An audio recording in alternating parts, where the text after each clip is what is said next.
የዛሬው አስደናቂ ጨዋታ ሊጀምር የተወሰነ ደቂቃዎች ቀርተውታል።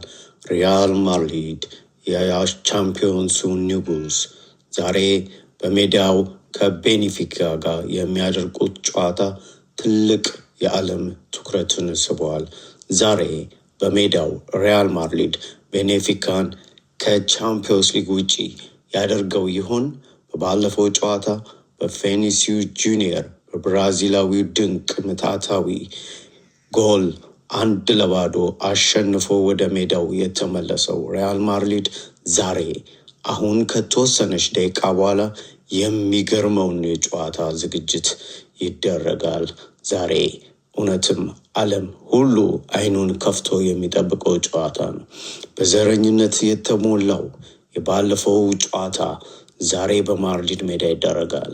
ዛሬ ማድሪድ ነጩ ማሊያ አድርጎ ለአንዴና ለመጨረሻ ጊዜ ቤኔፊካን ከቻምፒዮንስ ሊግ ውጪ ሊያደርገው ይችላል። ግን እንደኔ ግምት እጃቸውን የሚሰጡ አይመስልም። ቤኔፊካ እልህ በተሞላበት ከባለፈው ስህተታችን ብዙ ተምረናል በሚል ዛሬ ወደ ማድሪድ ዘን ብለው ሄደዋል።